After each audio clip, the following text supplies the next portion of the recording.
오늘 저희들 찬양 예배 때 이 사무엘상서 7장, 8장 그렇게 이제 함께 살피게 될 텐데, 그 홈리와 비나스가 죽고 반면 이제 사무엘이라고 하는 분이 일어나서 어떻게 통치하는지 하는 내용을 보게 될 것입니다. 그런데 문제는 사무엘이라고 해서 영원히 사는 게 아니죠. 사무엘 또 다음에 어떻게 되는가 하는 것까지 우리가 이어보게 되는데, 그때 참 안타까운 일이 벌어집니다. 하나님께서 통치하시다가 사람이 왕이 되는 그런 시대로 크게 전환이 일어나게 되어지는 것이죠.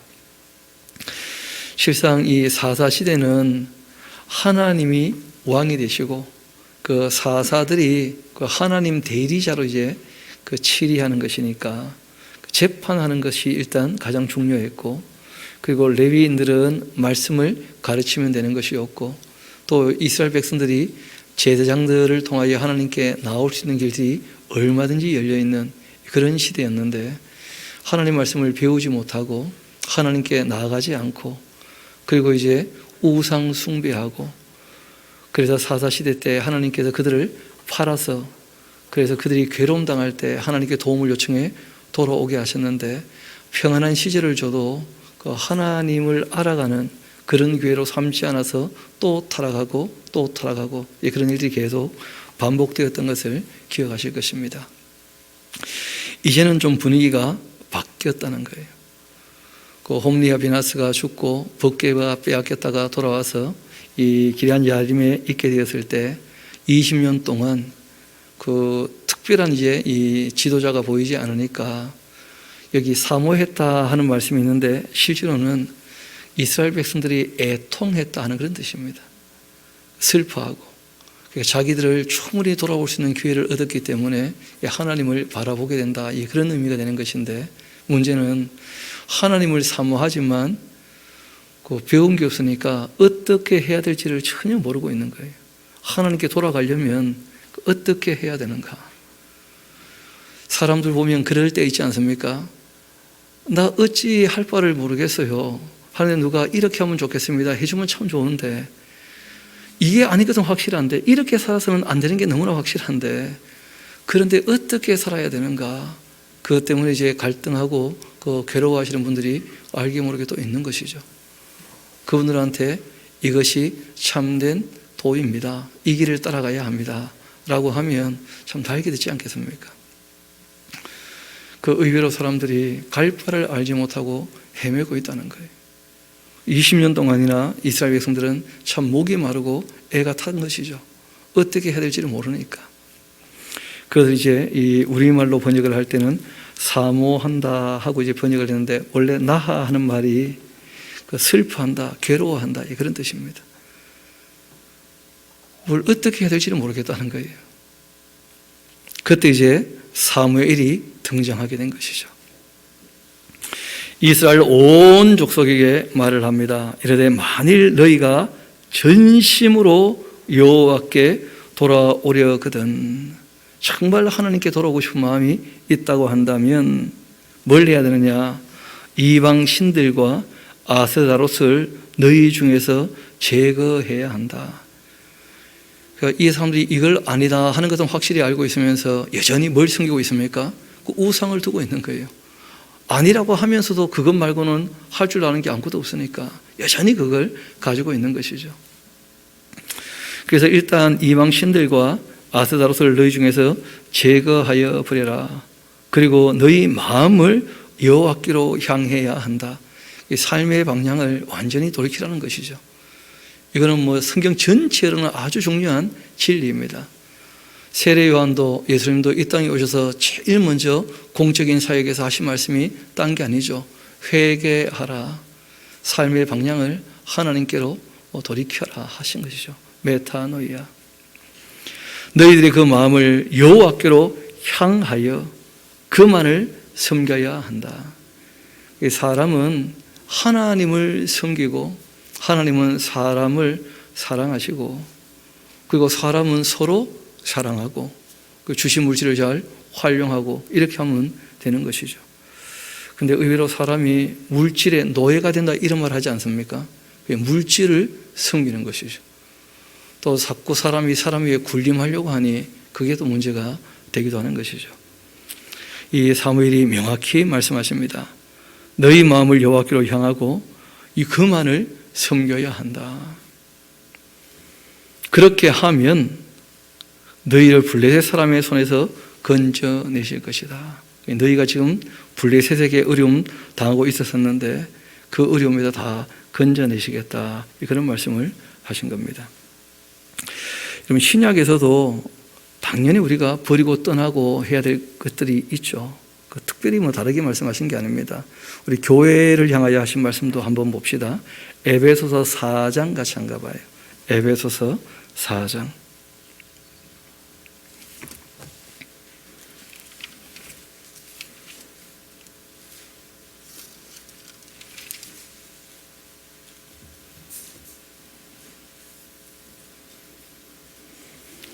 17절 말씀부터 한번 읽어드리겠습니다.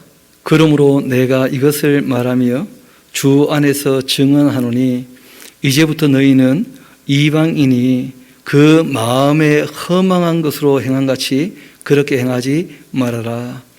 그들의 총명이 어두워지고 그들 가운데 있는 무지함과 그들의 그 마음이 굳어짐으로 말미암아 하나님의 생명에서 떠나 있는 것이다. 무지한 채로 있으면 안 된다는 것이죠. 그리고 또 마음이 굳어져 있으면 안 된다는 거예요. 그들은 감각이 없는 자가 되어서 굳어져 있으니까 감각이 없는 거죠.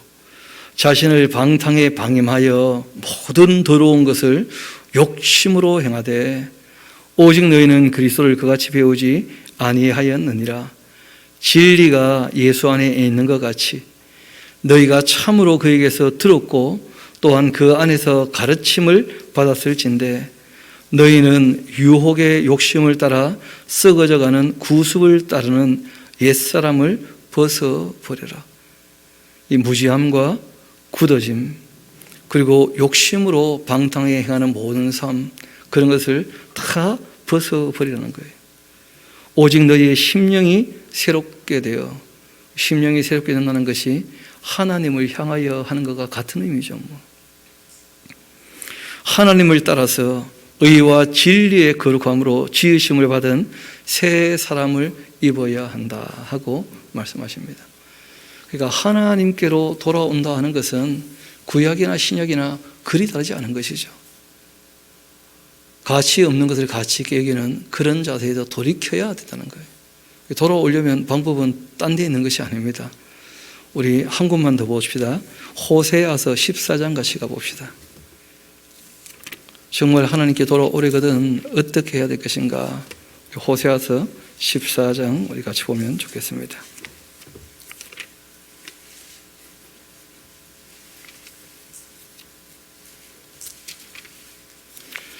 우리 1절 2절 같이 한번 읽어보시겠습니다. 호세아서 14장 1절 2절 시작. 이스라엘아 내 하나님 여호와께로 돌아오라. 내가 불의함으로 말미암아 엎드러졌느니라.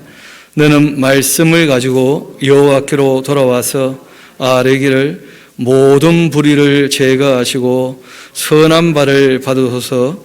우리가 수송아지를 대신하여 입술의 열매를 주께 드리리다. 아멘. 말씀을 가지고 돌아오라는 거죠. 그러니까 잘못된 것들을 씻어내려면 올바른 것을 집어넣어야 잘못된 게 씻어지는 것이거든요. 잘못된 것을 다 비워버렸는데 마음이 탁 비워버리면 그 귀신 7마리 더 데리고 들어오는 수가 있으니까. 사무엘은 지금 이제 본인이 앞장서 있기 때문에 이야기를 합니다. 정말 그 마음을 하나님께로 향하여 그만 섬겨라. 우리 다시 본문으로 돌아갑시다. 사무엘상 7장 3절입니다. 사무엘이 이스라엘 온 족속에 말하 이르되 만일 너희가 전심으로 여호와께 돌아오려거든 이방 신들과 아스다롯을 그들 너희 중에서 제거하고 너희 마음을 여호와께 향하여 그만을 섬겨라. 그리하면 너희를 블레셋 사람의 손에서 건져내실 거다. 이에 그 이스라엘 자손이 정말 그 바알들과 그 아스다롯을 그 아세라 목상도 있죠, 그렇죠? 그래서 어떤 학자들은 아스다롯과 아세라가 같은 거 아닌가 이렇게 보는 분도 있으시고, 이름이 다른데 다르지 않겠나 뭐 그렇게 보기도 하는데, 뭐 확실한 것은 바알이라고 하는 것은 주인이란 뜻인데, 실제로 뭐 신들이 관장하는 게 많으니까 그 당시 사람들이 생각할 때, 그래서 이제 바알도 복수로 써요. 많아요. 그리고 그 부인도 다양하죠. 남신, 여신 그런 개념입니다. 바알들 아스타롯 다 제거하고 여호와만 섬기니라. 그때 이 사무엘이 얘기합니다. 온 이스라엘은 미스바로 그렇게 모여라. 미스바는 뭐 성경에 한 5군데 정도 있을 정도로 꽤 여러 군데 있어요. 아시는 것처럼 요단강 동편에 그 야곱이 바단 아람에서 자기 삼촌 라반을 피해서 도망쳐 나올 때 라반하고 만나가지고 여갈 사두더라 할 때 거기도 미스바였죠, 그렇죠? 미스바는 그 말 그대로 그냥 파수대 또는 이제 망대 그런 뜻입니다. 그런 곳이면 다 미스바를 그렇게 부르는 곳이니까 미스바가 여러 군데가 있는 것이죠. 그 중에 이제 이 말 그대로 그 오늘 아침 드렸던 그 지도 다 갖고 계십니까 혹시? 예. 거기 보면 그 베델 바로 밑에 있는 미스바예요. 베델과 기본 사이에 그 중간쯤 보면 미스바 이렇게 보이실 겁니다, 그렇죠? 예, 그 미스바입니다. 실제로 미스바가 여기저기 있다는 말씀을 드렸는데 이 미스바로 이제 다 불러 모았어요. 여기에서 이제 그 회개하는 일이 있었기 때문에 사람들이 뭐 미스바 구국대성회 뭐 이런 말들을 하면서 이제 미스바 광장에 모여서 통회 잡아가자 하는데, 근데 제가 봤을 때는 그 욕심 가지고 모이는 사람들이 많지 않나 싶어요. 오히려 또 실제로는 다 버릴 걸 버리고 이제 하나님께로 나와야 될 텐데, 사무엘은 정말 올바르게 했습니다.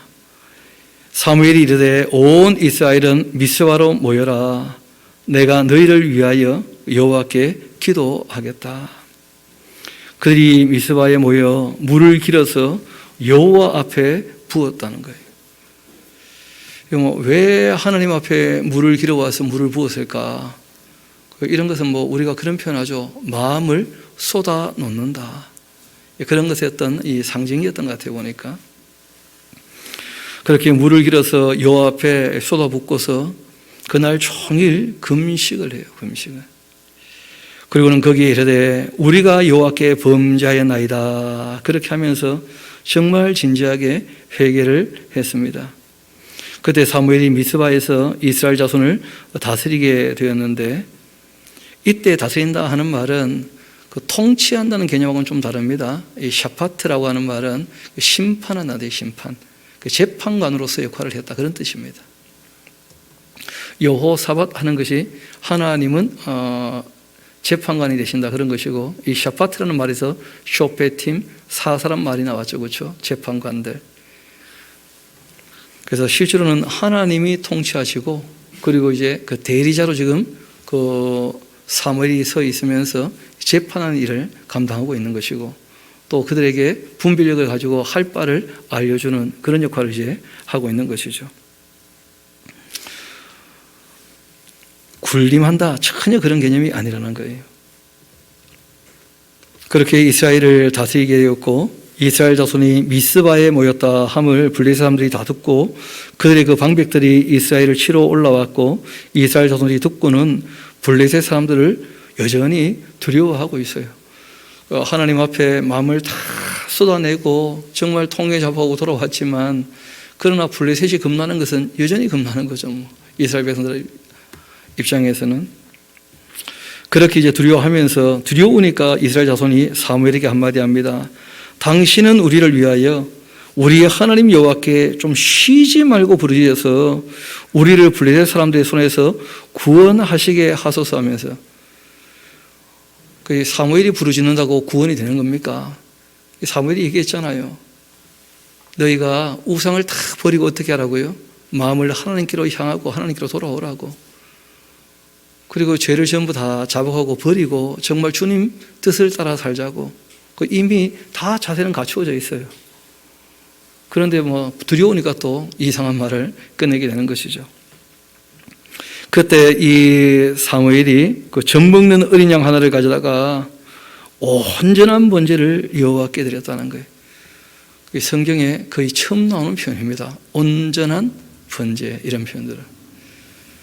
그러니까 신명기 33장에 온전한 번제란 말이 한번 나오긴 하는데 그냥 끝날이 되어져서 하나님을 바르게 알 때 그때 이제 온전한 번제를 드리지 않겠는가, 뭐 그렇게 얘기한 것이고, 이스라엘 백성이 온전한 번제를 드렸다, 이런 표현은 그 성경에 처음 나오는 표현이에요. 사무엘 때. 그래서 하나님께서 하나님과 실제적 교제를 한 인물들을 얘기할 때 크게 두 인물을 들어 설명을 하셔요. 의로운 사람을 얘기할 때는 세 명을 들어서 설명하시거든요. 그러니까 다니엘하고 이제 욥하고, 그다음 또 한 명 누구죠? 노아하고, 그리고 이제 하나님과 교제가 되어져서 하나님 말씀을 다 들어줬기 때문에 늘 그들의 말을 들어줬던 두 인물을 얘기할 때는 모세와 사무엘, 이렇게 얘기를 하셔요. 그러니까 워낙 사무엘이 하는 말씀에 순종을 잘하니까 하나님도 사무엘의 말에 노하기가 참 어려우신 그런 입장이다 할 정도로. 근데 뭐 워낙 이스라엘이 이제 타락하게 되었을 때 그 에스겔서를 보면 모세와 그 사무엘이 지금 나 앞에 와서 기도한다 할지라도 내가 전혀 들을 수 있는 입장이 아니다, 그런 말씀을 하실 정도로 그 두 인물이 그런 인물이거든요. 이 사무엘이라는 인물이 그런 정도의 인물입니다. 사무엘이 젖먹는 어린 양 하나를 가져다가 온전한 번제를 여호와께 드리고 이스라엘을 위하여 여호와께 부르짖음에, 이 짝크라고 하는 말이 울부짖다 그런 개념하고는 좀 다릅니다. 말 그대로 외치다, 부르다. 그러니까 지금 사무엘이 대표 기도를 하는 거 아니겠어요? 그렇죠? 모든 백성도 함께 다 들어야 되는 것이니까 큰 소리로 외치다, 그런 의미입니다. 지금은 뭐 마이크가 있으니까 그렇게 크게 외치지 않아도 뭐 충분히 다 잘 통할 테인데, 이 사무엘이 그렇게 여호와께 번역이 부르짖었다 이렇게 되어 있는데 말씀드린 대로 외쳤다, 불렀다, 그런 것입니다. 아니나 다를까 여호와께서 응답하셨죠. 그래서 사무엘이 번제를 드릴 때 블레셋 사람들이 이스라엘과 가까이 싸우려고 가까이 왔는데 그날에 여호와께서 보이십니까? 이 전쟁은 누구의 전쟁이라는 거예요? 하나님의 전쟁. 이스라엘 백성이 하나님 편에 섰기 때문에 이 전쟁에 블레셋은 이길 수가 없는 거예요. 악한 이 사람들은. 블레셋 사람에게 큰 우레를 바라여 여호와께서 그들을 어지럽게 하시니 그들이 이스라엘 앞에서 패배하고 맙니다. 하나님께서 특별히 개입하신 하나님의 전쟁이었죠. 이스라엘 사람들이 미스바에서 나가 블레셋 사람들을 추격하고 이 벳갈 아래에 이르기까지 쳤고, 그리고 이제 이스라엘이 돌취하여 미스바와 그 센 사이에 세워서 이르되 여호와께서 여기까지 우리를 도우셨다 하고는 그 이름을 에벤에셀이라 그렇게 했다는 것이죠. 그래서 아침에 말씀드렸던 것처럼 이 아벡 쪽에 있는 그 에벤에셀은 따로 있는 도시 이름이고, 그리고 이제 이때 이 에벤에셀은 그 미스바 그 근처에 있는 에벤에셀이에요. 미스바와 센 사이. 돌 하나 이게 기념비로 세워놓고 에벤에셀 하는 말이 딴 게 아니고 하나님께서 여기까지 우리를 도우신 것을 이 돌이 징표가 된다, 뭐 그런 정도의 의미입니다. 도움의 돌 뭐 이렇게 하지만 그 내용은 그런 것이죠. 하나님께서 여기까지 우리를 도우신 것을 이 돌을 보면 늘 뭐 하자는 거예요? 기억하자, 그런 것이죠. 옛날 그 기독교 기업 중에 옷장 사시는 분이 그 신원 에벤에셀 하면서 그 옷 상표 중에 에벤에셀이 하나 있었던 거 제가 기억을 하는데, 그래서 아마 그렇게 지었던 것 같아요. 이 블레셋 사람들이 굴복을 하여 다시는, 이때 다시는 그 사무엘이 살아있을 동안 다시는 뭐 그런 개념이겠죠. 그 이스라엘 지역 안에 들어오지 못하였으며 여호와의 그 손이 사무엘이 사는 날 동안에 블레셋 사람을 막아주셨다는 거예요. 왜냐하면 사무엘이 하나님 편에 서 있었거든요. 늘. 블레셋 사람들이 이스라엘에게서 빼앗았던 그 성읍이 에그론부터 가드까지 이스라엘에게 다시 회복되었습니다. 그래서 이스라엘의 그 경계가 블레셋 쪽으로 좀 더 서쪽으로 이렇게 넘어가게 된 것이죠. 그리고 이스라엘에게 회복되기도 했고, 이스라엘 그 사방 지역을 블레셋 사람의 손에서 도로 찾기도 했고, 또 이스라엘과 아모리 사람 사이에 평화가 있었더라, 샬롬이 있었다 하는 얘기를 하죠. 원래 이 아모리 사람들은 어떤 사람이었는지 기억나시죠? 죄악의 관영에서 진멸해야 될 사람들이었어요. 그런데 사다기 시작하면서 하나님께서 말씀하셨죠. 안 되겠다, 그만두자. 그래서 내가 그 땅에 그들을 다 남겨두겠다. 그리고 전쟁을 통해서라도 이스라엘 백성들에게 하나님 누군지를 알게 해주겠다. 이런 정도의 말씀을 하셨거든요. 그리고 사사가 통치할 때마다 평화로운 시절을 허락하셨던 것이 딴 게 아니고 하나님을 알 수 있는 그런 복된 기회였다 하는 말씀을 드렸습니다. 지금 이제 사무엘 때에도 그런 참 복된 기회를 얻게 된 거예요. 그래서 블레셋 사람들도 감히 넘어올 생각을 하지 않고 이스라엘과 아모리 사람 사이에도 평화가 있어서 이 참 샬롬의 시대, 평안할 때 이제 그 하나님을 좀 바르게 알아갈 수 있으면 좋겠다 싶었는데 역사는 또 그렇게 흘러가지를 않았다는 거예요. 사무엘이 사는 날 동안 이스라엘을 다스렸는데 이 해마다 베델과 길갈과 미스바를 순회하면서 그 모든 곳에서 이스라엘을 다스렸고 되어 있는데 그 보시면 아시겠습니다만은 그 범위가 그리 넓지는 않습니다. 그리고 이때 다스렸다 하는 말이 그 샤파트에 똑같이 그 재판을 했다 그런 정도의 개념이에요. 그러니까 이 사무엘이 어디 가서나 하나님의 그 재판 같은 재판을 하면서 억울한 사람 없도록 애를 쓰고 힘쓴 것은 참 잘하신 일이었는데, 그런데 이분이 그 모세가 부탁한 대로 8년에 한 번이라도 성경 강조를 했는가? 그건 또 그렇지 않았다는 것이죠. 그리고 또 이 유월절이나 초막절이나 원래 해야 되는 그 명절을 그 성경이 요구한 대로 다 하셨는가? 그러지까지는 않으셨다는 거예요. 그런 부분들은 조금 아쉬운 것이죠. 그리고 이제 자기 고향 라마로 돌아왔는데 이는 거기에 자기 집이 있음이니라. 거기서도 이스라엘을 다스렸고 또 거기서 여호와를 위하여 제단을 쌓았더라. 그러니까 늘 하나님의 사람들이 올바르게 하나님께 예배하고 제사할 때에는 그 표현이 이렇게 나오는 거죠. 여호와를 위하여. 아브라함 때도 마찬가지고 이삭 때도 마찬가지고 모세 때도 마찬가지고 하나님께 예배하는 것은 자기를 위한 시간이 아니라는 거예요. 여호와를 위하여. 늘 정말 하나님께 우리를 위해 주시니까 그렇게 표현되어 있습니다. 좀 전에 이 물을 이렇게 쏟았다 하는 얘기, 마음을 쏟는다 하는 얘기를 잠깐 드렸는데 우리 찬양 예배니까 우리가 마음을 쏟는 찬양을 하나 같이 부르시면 좋을 듯 합니다. 그 539장 우리 같이 부르시면 좋겠습니다. 실제로 마음을 쏟는다 하는 것이 기도하는 시간이기도 하고 그렇게 우리가 정말 자신의 모든 더러운 것, 악한 것 다 쏟아내고 그리고 정말 주의 말씀으로 자기를 다시 채워 넣어서 그렇게 주의 말씀을 따라가는 것이 중요할 터이니까 우리 539장 같이 불러보도록 하시겠습니다.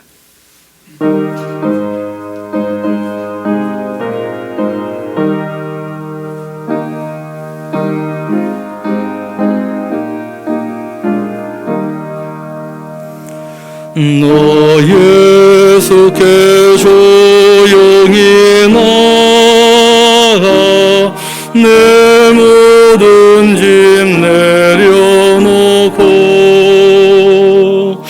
주 십자가 사랑을 믿어 죄사함을 너 받으라. 주 예수께 조용히 나가 내 마음을 쏟아놓으라.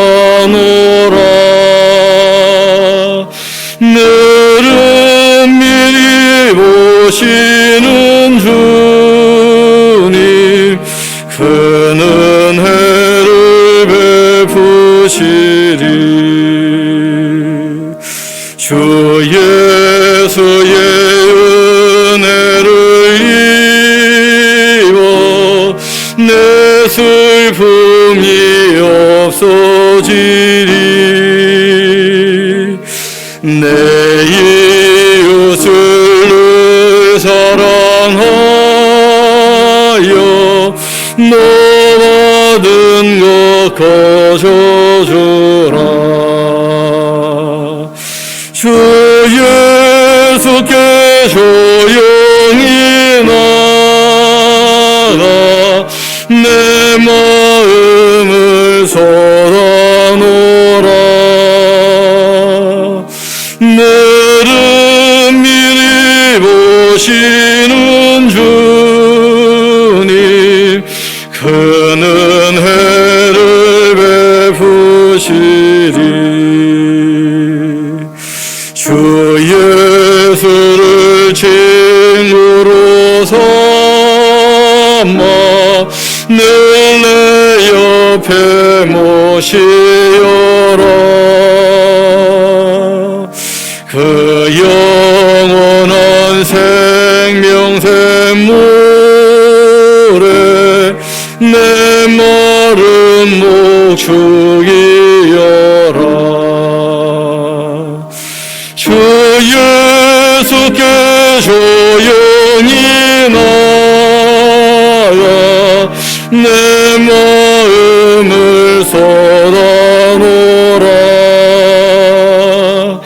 너를 미리 보시는 주님 큰 은혜를 베푸시리. 너 주님과 사귀어 살면 새 생명이 넘치리라. 주 예수를 찾는 이 앞에 참 밝은 빛 비추어라. 주 예수께 조용히 나가 내 마음을 쏟아놓으라. 너를 미리 보시는 주님 큰 은혜를 베푸시리.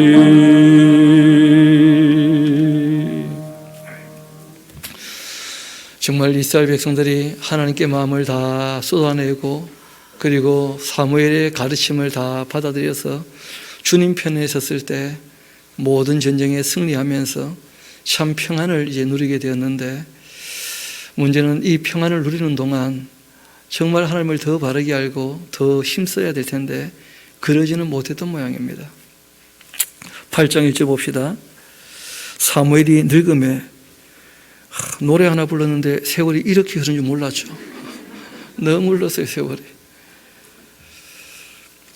지난주에 태어나셨는데 벌써 돌아가실 때가. 그 아들들을 이스라엘 사사로 이제 삼게 됩니다. 본인이 늙었으니까. 장자의 이름은 요엘, 차자의 이름은 아비야예요. 요엘 하는 말은 뭐 엘로힘, 진짜 신은 누구냐? 바로 여호와 하나님이다. 그런 것이니까요. 또 아비야는 우리 아버지가 누구시겠는가? 여호와께서 우리 아버지가 되신다. 이 그런 이름이거든요. 그러니까 참 이 사무엘의 신앙을 엿볼 수가 있는 것이죠. 근데 문제는 그 아이들이 자기 이름값을 했느냐 하면 그게 또 그렇지가 않았다는 거예요. 안타깝게도. 장자의 이름은 요엘이고 차자의 이름은 아비야인데 그들이 브엘세바에서 사사가 됐는데 그 아들들이 자기 아버지의 행위를 따르지 않고 이익을 따라서 뇌물을 바꿔서 판결을 굽게 하였다. 예, 그렇게 나오죠. 그 어떤 분은 뭐 자녀를 위해 기도하면 자녀가 잘 될 거라고 그런 식으로 얘기를 하는데 이런 기도의 사람 하면 사무엘 아닙니까? 근데 뭐 잘 되긴 뭐가 잘 돼요.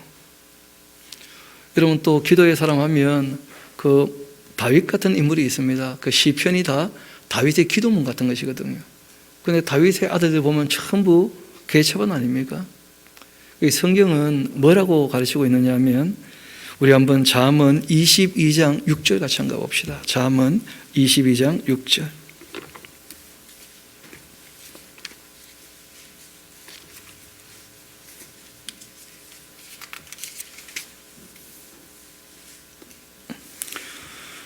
우리 같이 한번 읽어보면 좋겠습니다. 잠언 22장 6절 시작. 마땅히 행할 길을 아이에게 가르치라. 그리하면 늙어도 그것을 떠나지 아니하리라. 아멘. 크면 다 알아서 하느냐? 그렇지 않다는 거예요. 마땅히 해야 될 일들, 행할 길에 대해서는 아이에게 부지런히 가르쳐야 된다는 거예요. 또 우리 신약에서도 똑같이 뭐라고 말씀하시는지 한번 가봅시다. 이 에베소서 6장 같이 한번 가봅시다. 에베소서 6장.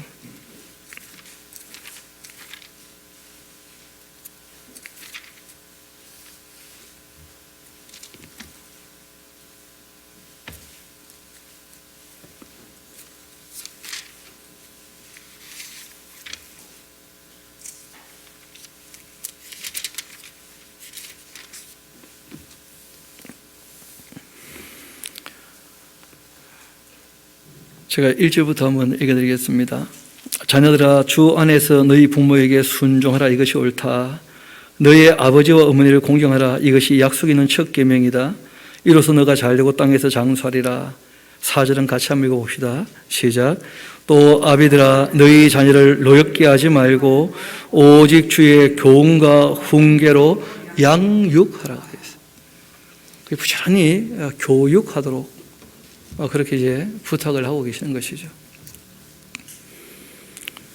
마땅히 행할 길을 가르치지 않으면 그러면 아이들이 그 컸을 때 뭘 어떻게 해야 될지 모를 수도 있고 책임은 또 본인에게 있겠지만 그러나 부모로서의 책임이 또 있는 것이거든요. 안타깝게도 그 요엘과 아비야는 전혀 하나님의 진리보다도 사람을 그 사랑으로 보살피는 것보다도 돈이 최고라고 생각했던 모양이에요. 그래서 거기 보면 다시 8장 봅시다. 이익을 따라서 뇌물을 받고서 판결을 굽게 했으니까 억울한 사람이 생기고 억울한 사람이 생기면 하나님께 탄원하거나 하나님께 원망하거나 뭐 그렇게 되지 않겠습니까? 일이 이쯤 되자 이제 이스라엘 백성들도 다 마음이 떠나버리는 거예요. 이스라엘 모든 장로가 모여 라마에 있는 사무엘에게 나아가서 그에게 이런 말을 합니다. 보소서 당신은 늙었고 그 당신의 아들들은 당신의 행위를 따르지 아니하고 있습니다. 모든 나라와 같이 우리에게 왕을 세워서 우리를 다스리게 하소서. 그렇게 얘기하면서 백성들이 참 평화로운 시절을 보내고 난 다음에 결론이 어떻게 났느냐 하면 사무엘의 아들들 하는 거 보니까 세상 나라들처럼 우리에게도 인간들이 왕이 되면 참 좋겠다. 하나님이 왕이신데 하나님이 우리를 다스리지 말고 사람이 우리를 다스리면 좋겠다 하고 스스로 노예가 되기를 자처하는 그 말도 안 되는 말을 하고 있는 거죠.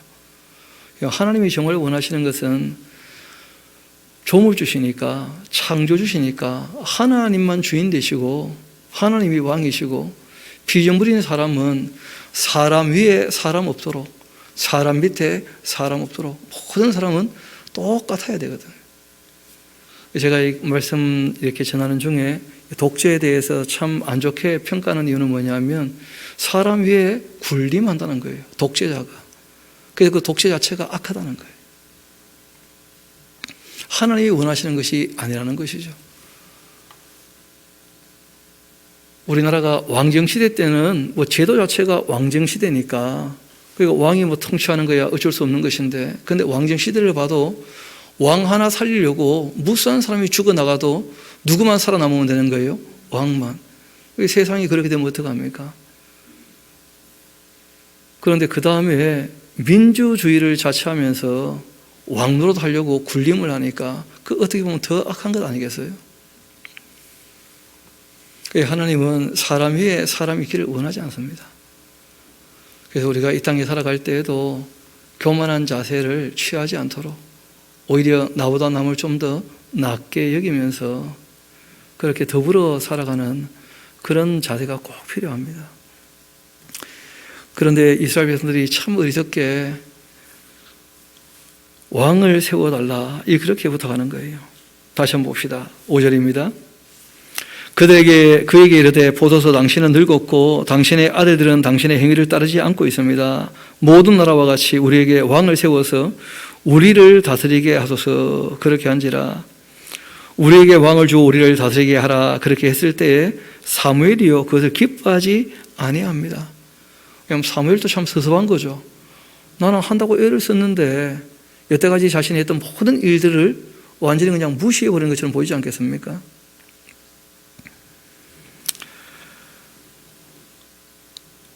그리고 하나님께 이제 이 일에 대해서 기도를 했던 거죠. 그런데 하나님께서 여호와께서 사무엘에게 이렇게 대답을 하셨어요. 백성이 너희에게 한 말을 너희에게 한 말을 다 들어주어라. 그리고는 뭐라고 하셨냐면 이는 그들이 너를 버림이 아니고 나를 버려서 그 자기들의 왕이 되지 못하게 하는 것이다. 하나님도 인격이시고 염치가 있는 분이라 사람들이 원하지 않으면요 그냥 하나님께서 물러나십니다. 하나님이 억지로 나는 왕해야 되겠다 그런 분은 아니시라는 거예요. 그런데 또 하나님 사랑이 되시니까 물러나고 또 포기할 수가 없어. 그래서 이제 왕에게 부탁을 하시는 거예요. 내 뜻대로 통치를 해줄 수 있겠냐. 하나님은 정말 이스라엘 백성을 사랑하시는 거죠. 본인이 직접 왕이 아니라 할지라도 여전히 이스라엘 백성들이 하나님의 은혜와 사랑과 진리 가운데 있기를 늘 원하고 계시는 거예요. 하나님은. 그러니까 하나님이시죠. 내가 그들을 애굽에서 인도하여 낸 날부터 하나님께서 참 섭섭한 마음을 토로하시는 거예요.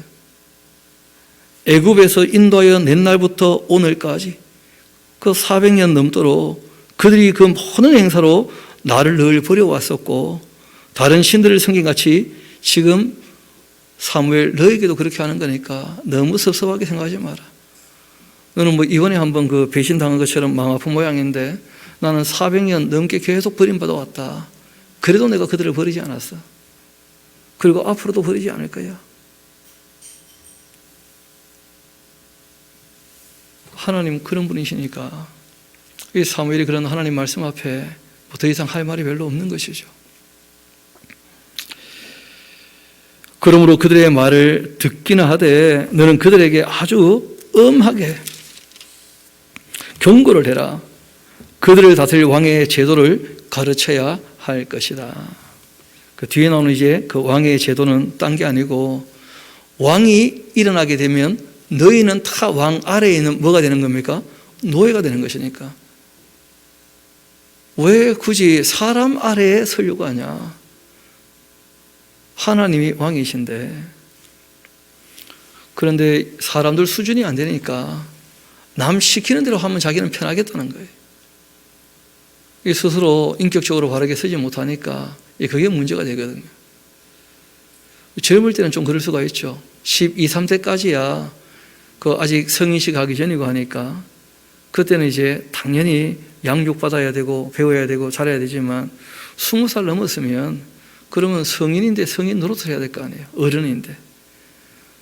근데 뭐 평생 그냥 배우는데 늘 배워도 아는 것도 별로 없고 그러면 문제가 되는 것이죠.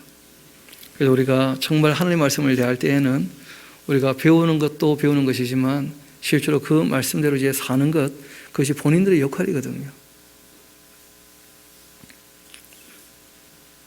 이 사람 위에 사람이 없어야 되는데 참 안타깝게도 왕을 달라고 하니 왕의 제도는 이렇습니다. 한번 잘 들어보십시다. 아유, 바람이 잘 들어보십시다. 입이 말라붙어가지고 왕 말하기도 싫은 모양이네요. 한번 봅시다. 이르되 너희를 다스릴 왕의 제도는 이러하다. 그가 너희 아들들을 데려다가 자기의 그 병거와 말을 의거하게 하리니 그들이 그 병거 앞에서 달리게 될 것이다. 너희 자녀가 부모님 부양하고 또 형제들끼리 우애를 다지면서 그렇게 단란하게 행복하게 사는 게 아니고 왕에게 가가지고 왕의 말을 붙잡고 왕 옆에서 달리면서 왕 대신 죽고 그거 좋겠냐는 거예요. 왜 그렇게 살려고 하냐, 그런 얘기를 하는 거죠. 그가 또 너희의 아들들을 천부장 50부장 삼을 것이고 자기 밭을 갈게 하고 자기 추수를 하게 할 것이고 자기 무기와 병거의 그 장비를 만들게 할 것이며 그가 또 너희의 그 딸들을 데려다가 향로 만드는 그 자, 요리하는 자, 또 굽는 자로 삼지 않겠느냐. 너희 아들들은 다 군사가 되고 너희 딸들은 다 시녀가 될 텐데 왜 그렇게 하려고 하냐. 그가 또 너희의 그 밭과 포도원과 가나원에서 제일 좋은 것을 가져다가 자기의 그 신하들에게 주지 않겠냐. 힘이 있으니까 뭐 좋은 것도 갖다 바치고 뭐. 그가 또 너희의 그 곡식과 포도원 소산의 그 11조를 거두어 자기의 관리와 신하에게 주지 않겠냐 말이에요.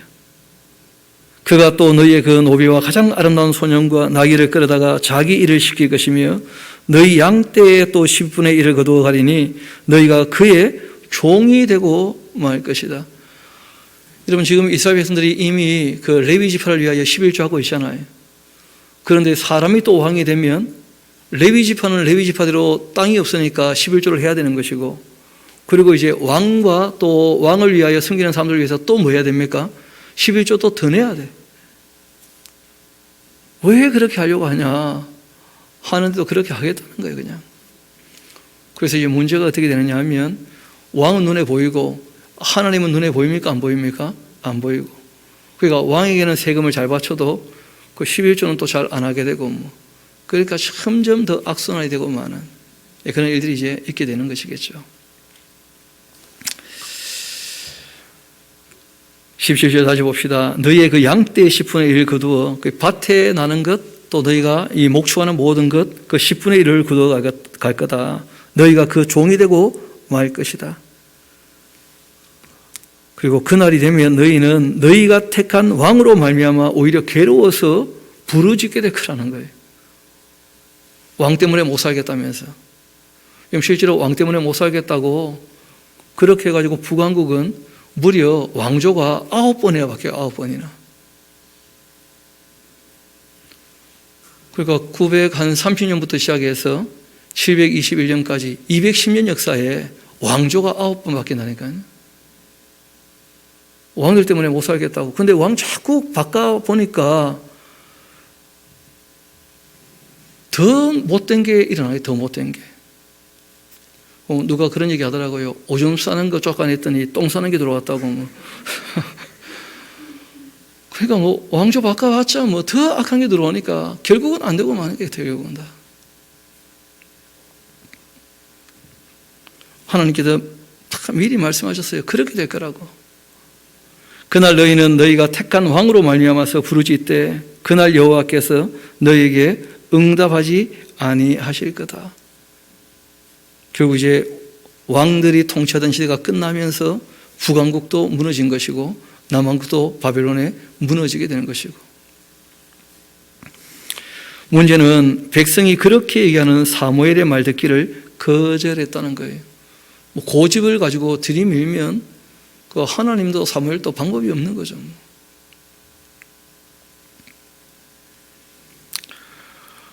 그 말 듣기를 거절하여 이르되 아니로소이다. 우리도 우리 왕이 있어야 하리니 우리도 다른 나라들 같이 되어서 우리의 그 왕이 우리를 다스리며 우리 앞에 나아가 우리 싸움을 싸워야 할 것입니다. 그냥 자기밖에 생각이 없으니까, 다 자기의 이익만을 생각하니까 욕심으로 하나님 앞에 서 있기 때문에 하나님은 안중에도 없는 거예요.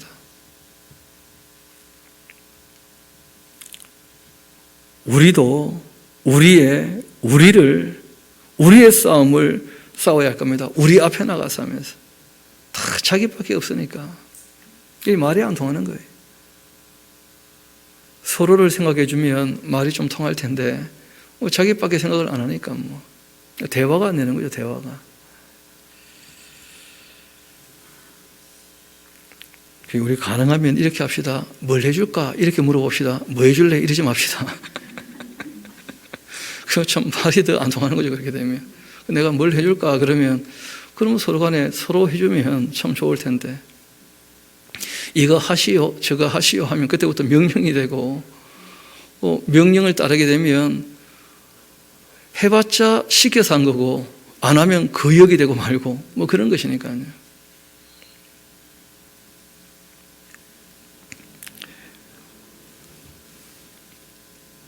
사무엘이 백성의 말을 다 듣고서 여호와께 아뢰었습니다. 여호와께서 사무엘에게 말씀하시죠. 그들의 그 말을 들어서 왕을 세워줘라. 그렇게 하시니 사무엘이 이스라엘 사람들에게 이르되 너희는 각기 성읍으로 돌아가라. 그렇게 했습니다. 이 말이 안 통하니까. 그리고 이제 하나님 입장에서는 그들이 정말 왕을 원하고 있으니까 왕을 세운다면 어떻게 해야 될 것인가, 하나님 생각이 깊으신 거예요. 그러다가 이제 먼저 살펴보고 하나님 그 눈에 든 사람이 하나 있었죠. 그렇죠? 그래서 이제 사울이라는 사람이 왕이 되는 그 과정들이 이제 그 뒤에 펼쳐져 나옵니다. 그런데 잘 아시는 것처럼 사울이라는 사람이 처음 시작은 참 겸손하게 시작했어요. 왜냐하면 사울이 군림하려는 자세가 그리 많지 않았다는 거예요. 실제로 뭐 큰 궁전을 지었다든지 뭐 그런 게 없거든요. 또 자기를 반대한다고 막 죽이고 그런 일이 없었는데 처음에는. 근데 이 사람이 이제 권력의 맛을 들이다가 점점점 어떻게 됩니까? 교만하면서 타락하게 되는 거예요. 하나님 말씀은 또 안 듣지만 그러나 뭐 우상을 갖고 와서 섬기거나 뭐 그렇게까지는 또 안 했거든요. 그렇지만 하나님 말씀을 안 듣는 이상 더 이상 왕이 되기는 어려워요. 그래서 이제 이 사울이라는 사람은 하나님 말씀을 듣지 않아서 하나님도 버리시게 되고, 사울을 버릴 때 이제 이어서 누구를 또 찾으십니까? 다윗이라는 인물을 만나시게 된 거예요. 그런데 뭐 사울이라는 인물은 나이가 많지만 다윗은 어려도 너무 어려요. 그러니까 사울 이어서 왕이 될 수 있는 입장이 못 되는 거라, 너무 어려서.